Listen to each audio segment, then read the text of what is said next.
That's without a calculator. I'm glad you're backing me up. So what's the change in activity? Oh, we already know that, right? It's 5,000 units versus 4,000 units. So then that's 1,000. The formula again, change in cost divided by change in activity. So we got a $12,000 change in cost divided by 1,000 units. We could cross out the zeros. We get $12 as our variable cost element, right? Variable cost element. And that's for our salaries and commissions. So let's do it at the low point this time. What's the low point? What's the total amount of expense for salaries and commissions? Is it 78,000? Greg, What's that? what is the low point? That's the month of July. Salaries and commissions is 78,000. Yes, $12 times the number of units sold, 4,000. Is that what, 4,800? Is that 4,800? Or is it 48,000? 48,000. Of course it is. So the difference is $30,000. Is that going to be, if this is the total cost, this is the total variable cost, this has to be the total fixed cost. Well, let's check it out. Let's check it out. What's the high point for salaries and commissions? That would be in September. How much was the total cost for salaries and commissions? Was it $90,000? Yeah. And if we subtract 30,000 of total fixed cost, would we get what? $60,000. This would be, so this is the total cost. This is total fixed cost. We plug that in from there to there, and this would be total variable cost. Let's divide that by 5,000 units. Would we get $12? Bingo, dingo, dango. You get the same thing at the high point or the low point. That's why they refer to it as the high-low method. The high-low method. They draw a straight line from the low point to the high point. That's how they do that, Colin. Did that amaze you or what? All that chicken scratch you're looking at. Or did you get that? You know, it didn't amaze you because you got it, didn't you? Yeah, I did, but I didn't get that the shipping was a mixed one too. Oh, you guessed. That's what I'm going to guess. You must have guessed, right? You said that's variable. You didn't use the knowledge that we talked about in chapter 1. Let me point to it again. Well, I just assumed Let me point to it. Let me point to it. because Now you can say something. because commissions are variable but salaries are fixed. Yeah, so that was an easy one you to figure out. Now you know how to figure it out without having to read the words. Mathematically, you can figure it out, can't you? Yeah. How are you going to determine if it's a variable cost? By simply dividing? And if you get the same unit cost, that's what it says. Variable cost on a per unit basis stays the same. It's constant. Wow. Gosh. You can tell I'm excited about this because I don't want to see people missing this concept on the next exam or on the final exam. You got that? Kind of pisses me off when I explain something. I expect people to absorb it like a sponge. Obviously, you're not a sponge, but that's okay. I'm not going to judge you. So I'm just goofing around. I want people to get this and not make the same mistake in the future. Everybody got that? All right, good. I think I made my point. Did we answer everything? No, I think we had to show something. Cost. Oh, that was good. That we did that part. Cost formula. I kind of showed you right there. You don't need to look at my chicken scratch for this. I already showed you that. That's so easy to put it into a cost formula, just like that. And then on the income statement, what did they say? Oh, 5,000 units. They're selling them at $100 a piece. Variable expenses. Now you can figure it out, right? If you didn't get them right, you would have a wrong answer. Now this is it. And then I'll send these correct answers to you after I grade your homework. All right, any questions? And we can move on, and we'll start with problem 5. Is it 521, right? 521. That was on a mixed cost. And I kind of didn't spend time in class because I figured you can get this one on your own. So let's take a look. I wonder how long it took you to take, because the author says it should take 30 minutes. Well, let's see. Did we have to do any calculations here with the table? Oh, well, let's take a look. They have this company exports rice. There's 3 types. There's the white, the fragrant, and the Lausanne. The Lausanne, I guess. I don't know. Is anybody a connoisseur of rice? How do you pronounce that? I guess we don't have anybody that really knows rice. Okay, so this is what they tell us. The budgeted sales by product. There's 3 product lines. We got white. We expect 20% of the sales are going to be attributed to our white rice. 52% of our sales should be fragrant, and then 28% Lausanne. That's how we're estimating it to be. Each rice has a different contribution margin. Which one has the highest? It's fragrant. We want everybody to buy the fragrant because we be making the most money we can make, right? And then which one pays a good contribution margin? Oh, Lausanne does all right at 60%, but white rice, we're only getting 28% contribution margin. When you add everything up across, you get a total 64% with that sales mix. So we can estimate the break-even point.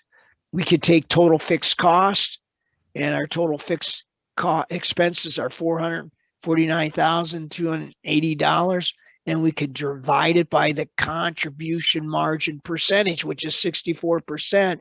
And that would give us the dollars, the sales dollars we would need, right, to break even. So that's what they wanted you to do. What's the dollar sales to break even? Oh, and they showed you. Oh, it's right there. You didn't have to do that, apparently. As shown by these data, net operating incomes budgeted for $30,720 for the month, and the estimated break even is $702,000. Assume the actual sales for the month totaled $750,000. Well, according to their budget, they should have a net operating income. But they tell us actual sales by product, the white was $300,000. Wow, they only budgeted $150,000.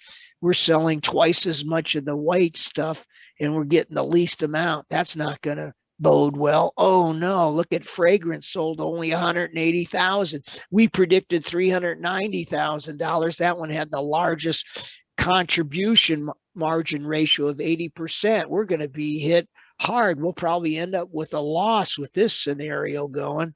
And then Lausanne, we're getting 270,000. We're getting a little bit more than anticipated, but not much. Prepare a contribution format income statement for the month based on the actual sales data. Present the income statement in a format shown above.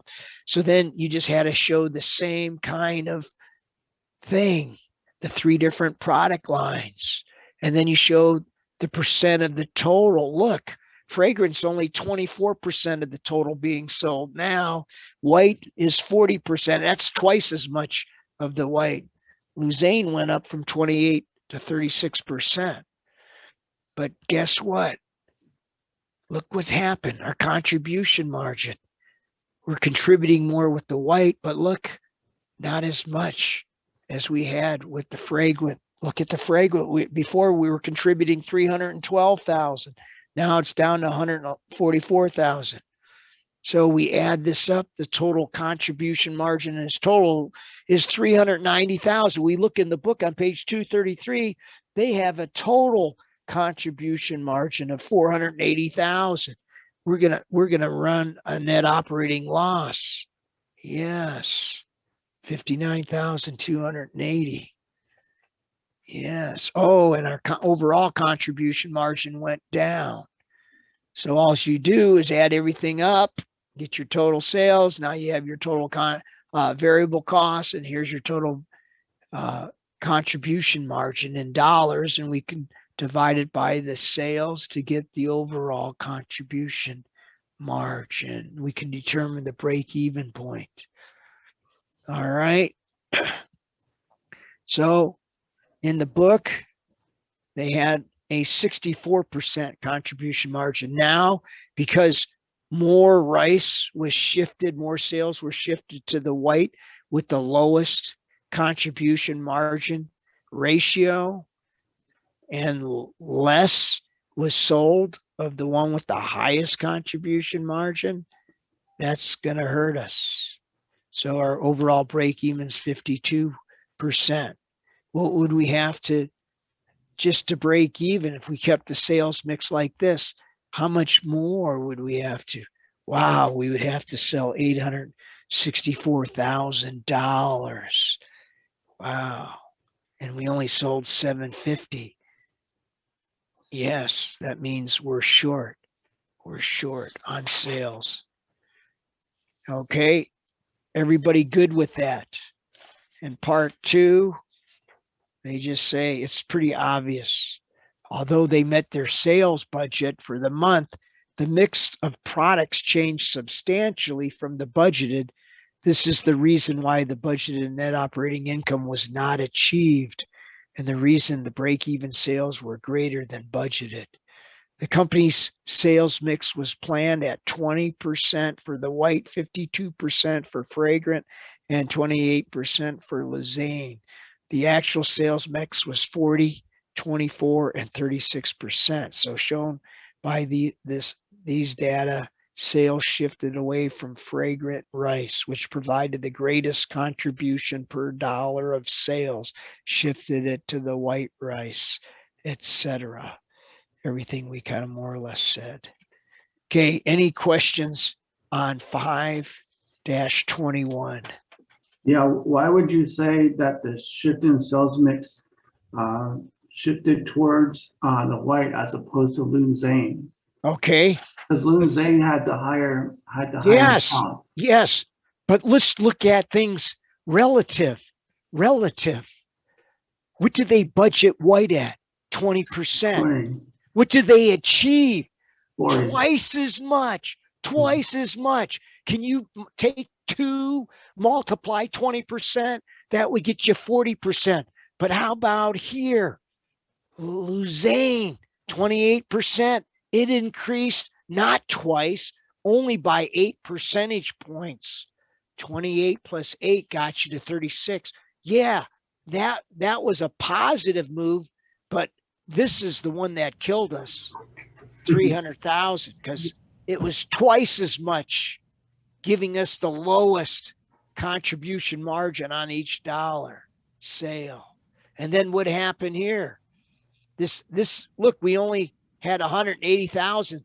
That's only 24% of total sales, but we had budgeted over 50% of our sales coming from fragrant rice. That killed us. So it shifted away from fragrant. We got more white rice and we got more Luzane, but guess what? We got a lot more white rice as a percentage. Okay. All right. So not just the actual number, but you got to, what's relative? Well, what's the percentages like? Okay. Like that person got a $10 an hour raise and I only got $3. They're ripping me off. But you were making $30 an hour. That's why you got a 10% raise. That person got $10. He also got a 10% raise. He was making $100 an hour. So proportionally, everybody got the same raise, it's going to be a different dollar amount. Just like if taxes were fixed, if everybody had to pay 10%, a person making $30,000 income, they would only have to pay $3,000. Somebody making $300,000 would have to pay more. They would pay $30,000 in taxes versus $3,000. But then, they both paid the exact same percentage.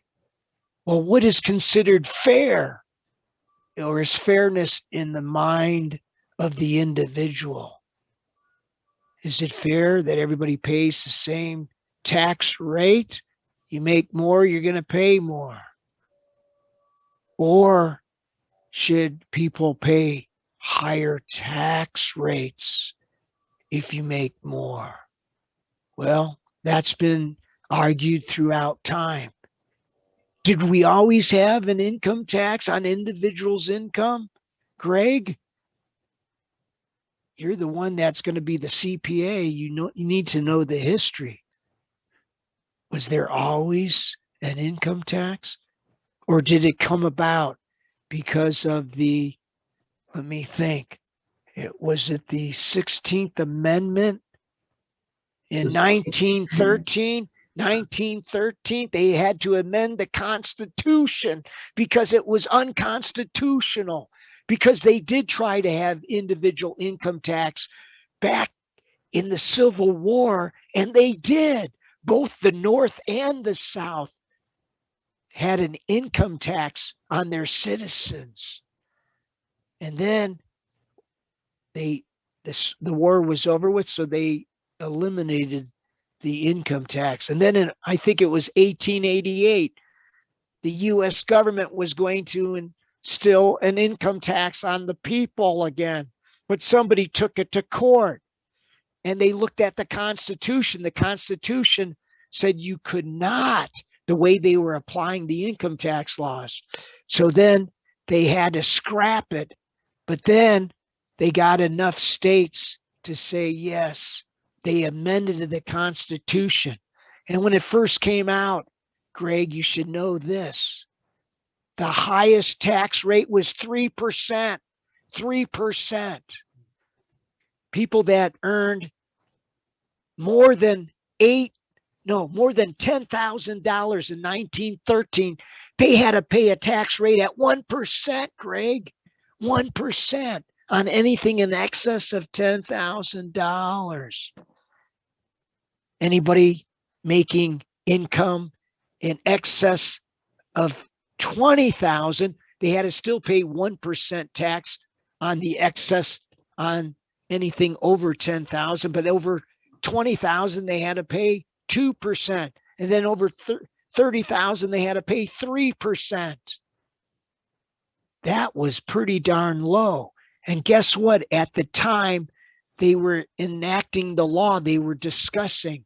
One person says that we should make it maximum rate of 3%, because that individual said, what happens if one day they want to raise the tax rate to 10%? And people laughed at him saying, oh, that could never happen. But guess what happened? Just a few years later, the tax rate exceeded 10%. And then the greatest tax increase occurred during World War II, in the final last 2 years of the war. The federal income tax rate was as high as 93%. So that was after you earned $200,000. Then the federal government would take 93 cents on every dollar. How many people would work after they earned 200,000, knowing the government's taking 93 cents and they only get to keep 7 cents? But that was the law. And a person that became president of the United States later on in life, that person was taxed at that high rate. And he ran for office and stated, the government should not be allowed to take more than 50% of what you earn. And that kind of makes sense to most people. Why should the government be able to take from you more than half of what you earn. And some people will still argue, why is the government allowed to do that? They weren't allowed to do that in the original Constitution, but now the law was changed because of the amendment in 1913. So we have laws on our books right now that people aren't applying. If you don't like the laws, change the laws. Anyways, people try to make changes without having the legislature involved. Like some states allowed the date to count ballots after the legislature had enacted it into law, and they went around the law and it was unconstitutional, but nobody took it to the Supreme Court. But anyways, that's a lesson in civics, I guess, and the tax laws. So when somebody says they're not paying their fair share, ask them, what is your definition of fair share? 93% tax rate? 10%? Whatever it is. So that's in everybody's own mind what they think fairness is, correct? All right. We got a little bit of tax law and history presented today, which probably not many people knew, but it's quite interesting how things came about. And people laughed at people at the time when they said maybe we should put a top rate of 10%. And people laughed at that individual. Just like when people say things today, they laugh at them. And then later on come out that that person was right all along. So always stick to what you believe. Who cares if people laugh? If you have a belief, believe in it. And you're allowed to do that when you live in this country. You're supposed to have that freedom. So, all right. Any further discussion with this problem? 521.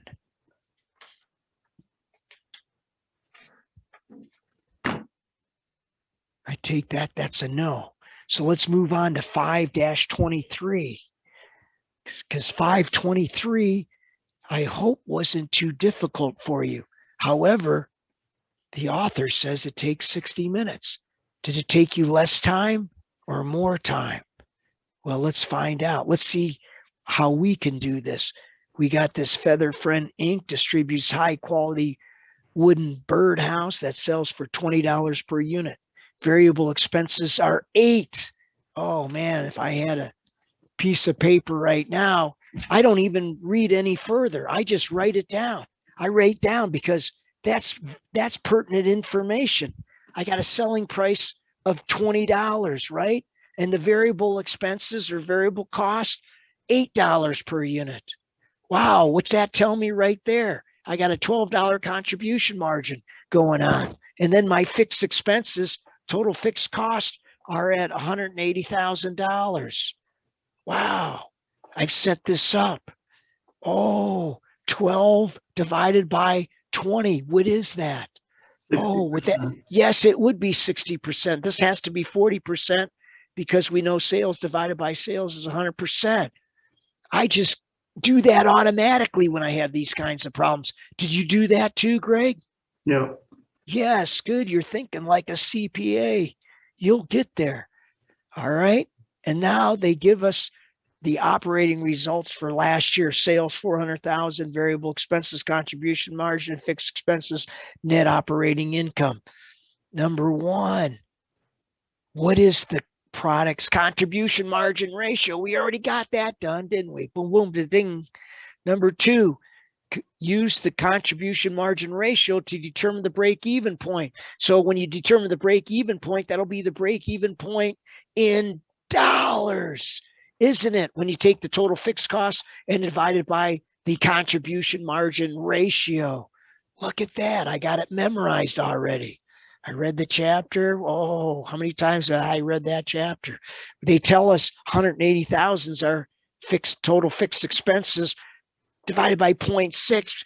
Move that over. That's three. Is that 300,000? Yeah. That's doing it the old fashioned way without a calculator. Does that answer number 2? We got 2 done out of the 6, just like that. Just like that. Questions there? I'm not doing anything you already did, right? Everybody did this, I'm assuming. First 2 should have been automatic. 3, if this year's sales increases by $75,000 and fixed expenses do not change, how much will net operating income increase? How much will it increase? That's the question. They're not asking what the total net operating income is. We could look at last time period that had a net operating income of $60,000, right? Yeah. If sales are increasing 75,000, I can take my $75,000 in sales and can I go ahead and multiply it by the contribution margin? I sure could, couldn't I? Would that be $45,000, Greg? You got that calculator? Mhm.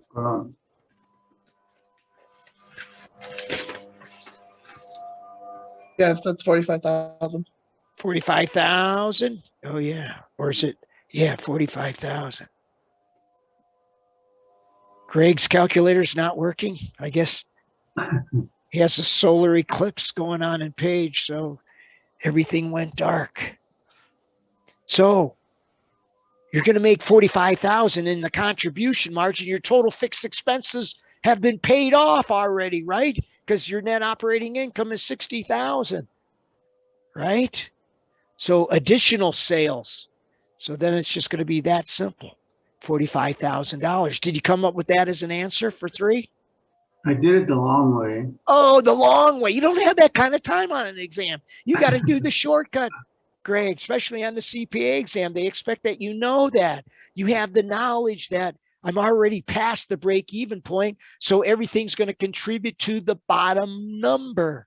They Yeah. didn't ask. If they asked what would be the net operating income, well, you take the $60,000 before, and then you'd add the 45,000, so it'd be 105,000. Boom, boom, boom. But that wasn't the answer they were asking for. But maybe on my exam, I'll be asking for that, and you just calculate that. So you got to know what question's being asked, don't you?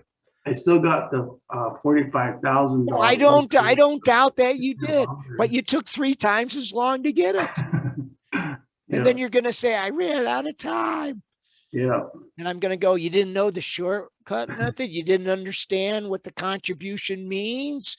60% contributes toward fixed costs once they're taken care of, which they were, because they said in the information above, sales are at 400,000. They're saying now we're increasing sales by 75,000.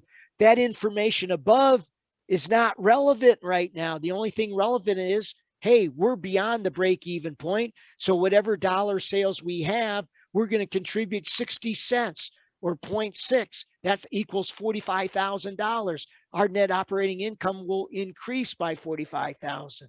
That's another concept that you got to get out of this. Okay. So there's 3 of the 6. 4 has 2 parts. A, what's the degree of operating leverage? Is it the contribution margin by the net operating income? Is that the formula for the degree of operating leverage? Yeah. Look at how I abbreviated it. OL, operating the percentage sign. Oh, CM over the NOI. So do we have to refer back to the original data? Well, we can, can't we? What's the contribution margin? 240,000. 240,000. What's the net operating income? Is it 60,000? 60,000. And then that boom, boom, boom. It's 6 into 4. That's what, 4? That's Yeah. the degree of operating leverage, just like that. Yeah. Now, did we answer A just like that? Yeah. How about B? Assume the president expects this year's sales to increase by 20%. Sales are increasing 20%, and our degree of operating leverage is 4. We're going to have an increase in net operating income of 80%. I didn't even read the rest of it. Using the degree of operating leverage from last year, what percent of increase in net operating income? Is 80% correct? You did it the long way, Greg, right? You figured No. out, oh, you did the shortcut way. Okay, well, that's good. You got 80%, right? Yeah, Okay, we're done through 4. Now we're working on, we got to find a space where we got some white space. Oh, we got some white space here to scribble on. Some more chicken scratch. The sales manager is convinced a 10% reduction if we can reduce our selling price. What's our selling price? Oh, it's 400,000. 400,000. Do we, yeah, 10% would make it 360,000, right? Yep, So there's our selling price. It's been reduced by 10%. So we're doing less than. Okay, then what's happening after that? Combined with 30,000 increase in advertising. So my total fixed cost is increasing by $30,000. Before, the fixed cost was 180,000. So I got to add the 30,000 to it. That doesn't that give us 210. 210,000? Good, you figured it out before I could scratch it down. All right. Increase, okay. Unit sales by 25%. So they're going to go, oh, we're going to sell 25% more, 25% more. So then could we multiply 360,000 by 1.25? Could we do that? Yeah. Okay. So what's that going to be? It's going to be more than 360,000. It's going to be 25% greater. 1/4, that's $90,000, isn't it? 90,000 greater, am I right? yeah, So multiply 1.25 times 360,000. What do you get? 450,000. Oh, that is 90,000 more. How the hell did I get that? Well, that's 1/4. 36 divided by 4 is 9, 90,000 more. 1 plus 0.25, 1 and 1/4. So it's going to be 360 plus 1/4.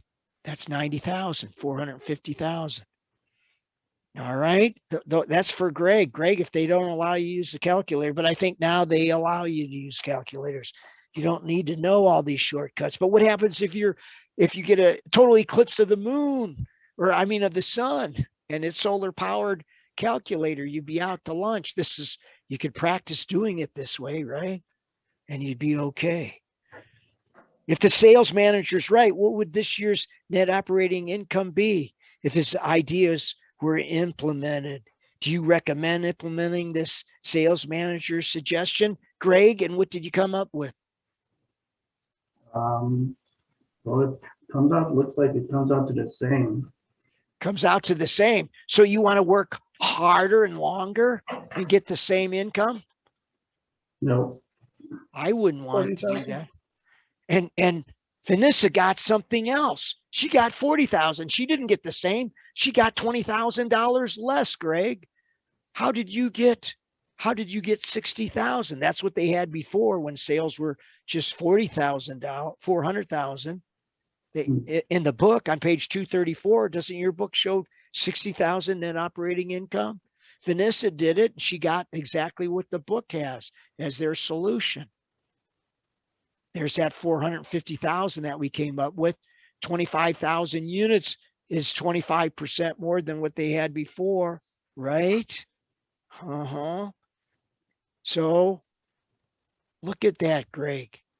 They got a net operating income of 40,000. How'd you get 60,000?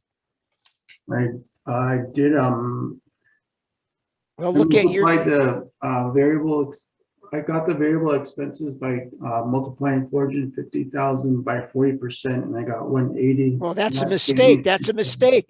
That's a Yeah. mistake. You know why? Because they didn't change. The per unit variable expense stayed the same. It stayed the same. So They if only they're selling their charge- listen to this, Greg. If they're selling their birdhouses at $20 per unit, given the information on page 234, 400,000 is the total number of sales dollars. If we divide $20 for one birdhouse, that would mean there's 20,000 birdhouses.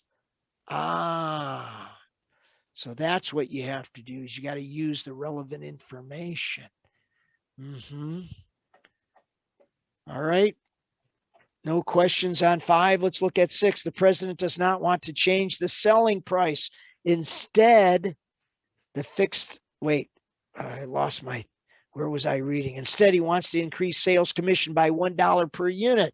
So that's going to change the variable cost. Instead of $8 per unit, it's now going to become $9. He thinks this move combined with some increases in advertising would increase sales by 25%. How much could the president's increase this year's advertising expense and still earn $60,000? So then you just go ahead and put in, there's 25,000 units, but we're selling them at the same price at $20, right? He doesn't want to change. So, but our variable costs are changing. So take 20, Greg, $20 is the selling price. Selling price, $20. Our variable expenses now are going to be $9. So our contribution margin is going to be 11. Do you follow that? And what's the total fixed cost here? Did that change? Well, he says we can have advertising, but we're going to take the total fixed cost at $11, right? I mean, $180 total fixed cost. And can we determine break-even point? If we did that, we could, couldn't we? But you could say this. You could do it. You could do that for the break-even, right? But if we're going with sales are remaining the same, $20. They're increasing sales. It was 20,000 units, which is 25%. 25%, 1/4 into 20, that would be 5,000. So the total they're selling is 25,000 units. So would that give you, and then wait a second. Those are the units sold. Units sold, multiplying it by $11 contribution margin. Would that give us $275,000? And what's the present total contribution margin now? Oh, they tell us in the book it's 240,000. So this is going to increase 35,000. So if we were going to stick with the same income, where is that chicken scratch at? It's all the way over here. 25,000 units, contribution margin per unit, because wait a second, am I wrong there?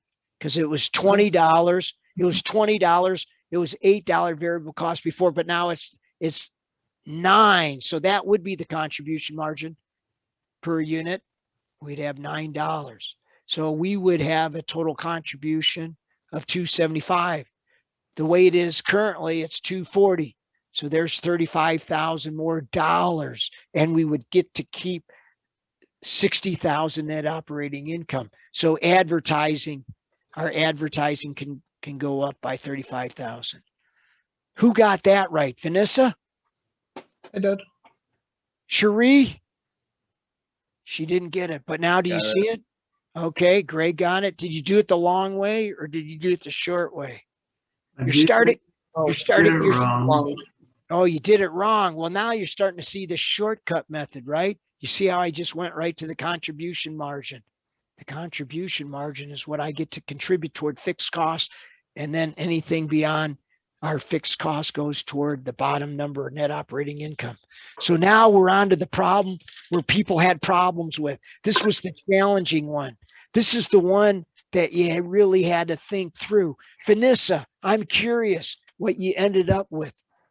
I was in a meeting at 8 o'clock this morning to 9:30. Then I had to teach class at 10. So I really don't have much time on these Tuesday, Thursdays classes. Then I got another class tonight.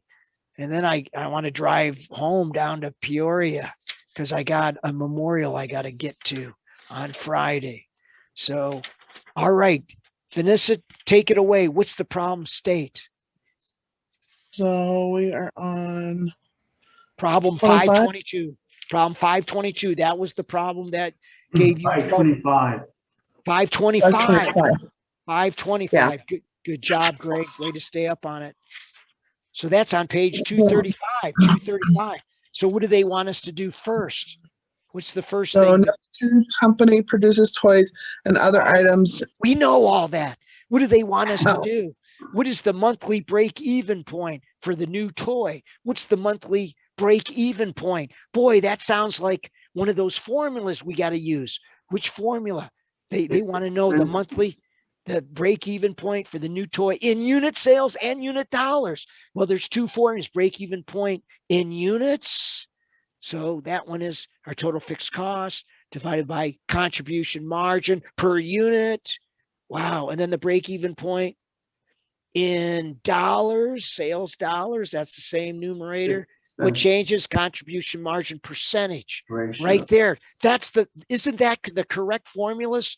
So you have to be able Yeah. to spit it out just like that. Now, getting back to the details, the problem they have this great new toy and they got tremendous demand. But their problem is in their factory, they only can manufacture 16,000 of these toys, but the demand is greater than that. So, So it's 21,000. well, wait a second. You just can't throw out a number without explaining it. We have to do The a other two-step 5,000 process. is, We have to do a two-step process. That's what you should have said. A two-step process. it was a ridiculous process. No, it was one that was challenging. So you have to think outside the box. We only can manufacture 16,000 units. So what is the selling price? Selling price stays the same, right? No matter if we manufacture it in our house or if we rent another place. What's 16,000 units times $3? 48,000. Yeah, you could do that, but what are the variable expenses? And I want to know the contribution margin. That's what I want to know. What's the cost? What's the variable cost if we manufacture it in our plant? Is it a dollar? Is it $1.25? Yes. Variable $1.25. So Uh-huh. if I subtract from the selling price per unit, and there's my unit variable expenses, do I get 75 cents here? Do I get $1.75 as my contribution margin? Yeah. Yes. I do. I thought I heard somebody say no. Was that Vanessa? No, I got You agree? $1.75. $1.75. That's contribution margin if we manufacture it in our plant. But now we're not going to be able to manufacture all that's demanded. How many units? Oh, they didn't tell us what the demand is, but we're going to have to make more. Figure that out. Because could we break even? Can we break even if we have $1.75? No, we No, can't. you're a negative 7,000. So, oh, I see. What is the break even point in dollars? Okay, let's go with dollars here. Total fixed 60,000. cost is how much? Total fixed cost is 35,000. 35,000. Did you say 35,000? Yep. Yes. Divided by $1.75. No. 20,000. Contribution margin percentage. What's the percentage? $1.75 divided into $3. What's that going to be? 58.33%. Is it 58.33%? Does anybody have confirmation on that? Nobody does that. Take $1.75 divided by $3. Is it 58.33%? Yeah. Okay, who said yeah? Yep. I'm On. like, Oh, Colin. Colin said. I Okay, remember seeing but that. what you want to do is leave this in the calculator. Leave it in the calculator because it's 0.583333 to infinity and beyond. Am I right? And Yeah. your calculator will do that for you. So leave it in your calculator. All right. So that's going to be what we're going to divide 35,000. So take 35,000 divided by this in the memory. You had this in memory, right? And what's it going to equal? Tell me what it is. $60,000. 60,000. 60,000 even? $3. I got 60,000? 60,000. 60,000 because I believe Greg is rounding it. He's not supposed to round it. No, I said $60,003.43. Ah, Nope. Yeah, that I got isn't right. 60,000. You got 60,000 too, Colin? Again, listen to me, Greg. Take your calculator. Do this for me, please. Do this exactly. Follow these steps. Put $1.75. Divide it by 3. Tell me what that is. 0.5. 5833333. And it just keeps going. And Yeah. now put that in your memory. Put that in your calculator as the memory. Now you're going to take $35,000 and you're going to divide it by that 0.5833333. That thing goes to infinity and beyond. So when you divide 35,000 by that 0.583 to infinity and beyond, what do you get? Nothing but silence. Nothing but silence. 60,000. Holy crap. Holy. You got it. You got it. See, sometimes I have to take a 2x4 and just pound it in your head. Got that? So Yeah.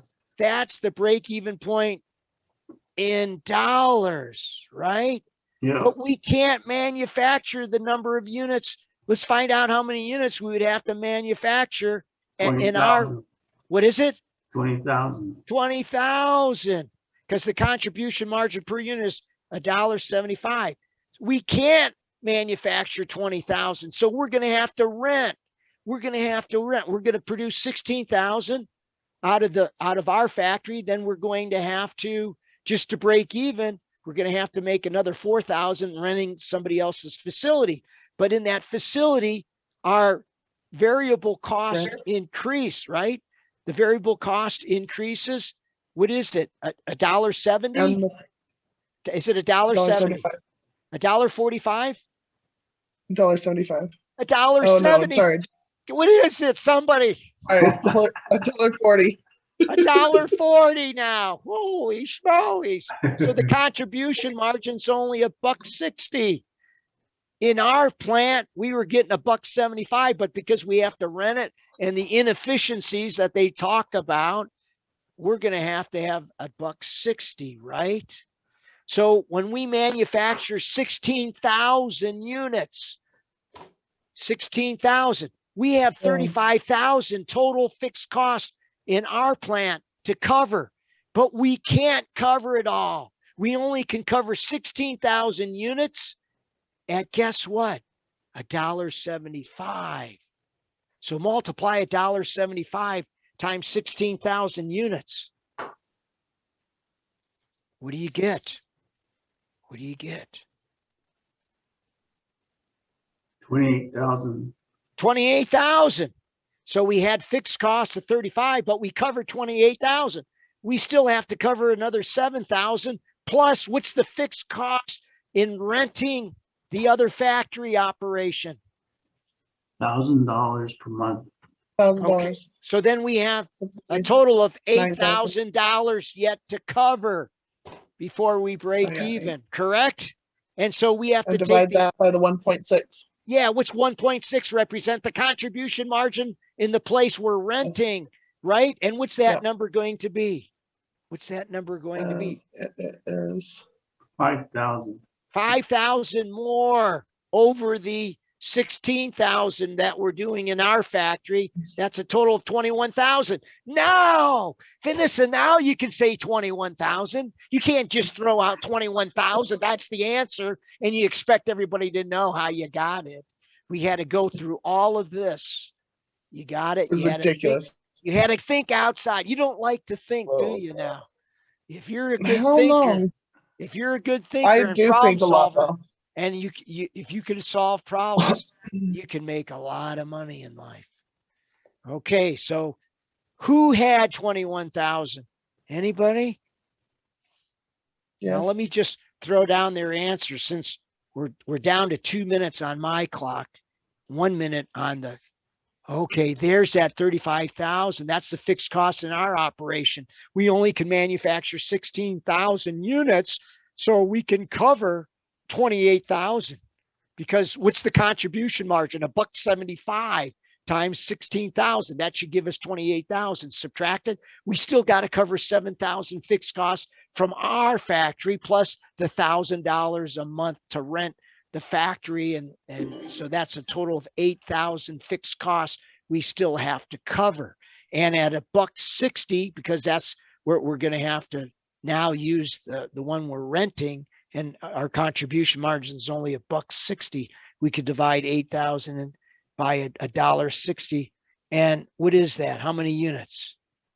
Awesome. Um, Hmm. 5,000. Ah, yes, 5,000 more units. 5,000 more units, plus we already have 16. 5,000 and 16, 21,000. Okay. Now, if you want a targeted net income of $12,000, oh, you got to make $1.60 contribution margin into that. And you're going to have to sell 7,500 more units over your break even point. Your break even point's 21,000. So you got to have 28,500 units sold to reach the targeted net income of 12,000. And then if the plant manager's getting a 10% bonus on each unit sold in excess of break even point, then the contribution margin once you break even drops to $1.50. So thus the targeted profit, 9,000 divided by $1.50, that's 6,000 more units must sell above the break even point. So there it was. That was a great problem. It's a great problem because it takes us outside of the chapter. We have to think like a manager, Greg. You can't be a bean counter in this situation. You got to think beyond. Oh, we only can manufacture 16,000 units. We can't even break even. We're going to have to rent another facility. And maybe in the long run, we we acquire a larger manufacturing facility. These are the kind of decisions you have to make. So managerial accounting relies on the same accounting information, but it manipulates it so they can use it to make decisions. This course really requires you to think. And guess what? When you get hired as a manager, probably more than 90% of you are not going to be accountants. But you got to know things like this so that, oh yeah, I remember we talked about this. I can determine the break even point if I could break all our costs down into variable and fixed, and then the mixed costs, I got to figure out what the portion of fixed to variable costs are within the relevant range. So we're okay. Our class is ended. So everybody good on it? And how many people used the tutor? Was it Jacob last night tutoring? Or nobody goes to the tutor? Did he get the vaccine? Because oh no. I heard there's more adverse effects from taking the vaccine than people getting the virus. So I'm nervous about getting it. I got to do a little bit more research. I'm going to talk to the guy that's microbiologist over here that knows a little bit about genetics, because they're manipulating your genes when they inject that vaccine. So it's kind of spooky. All right. We They're touched turning on, us all into aliens. yes, they could be. Gosh, we touched on history today. We touched on the tax law. We touched on the vaccine. And somehow we covered all the stuff in this chapter 5. Hey, Ed, can you send the solutions? I will once I grade it. Did you already submit it? I hope so. I hope so. Because I don't submit the homework solutions till you submit your answers. So, all right, people, you have a wonderful day. I hope you had as much fun as I did today, because I love these challenges. It's a great problem. All right. Enjoy the rest of your day. We'll see you. Thanks, Phil. We'll see you on Tuesday, won't we?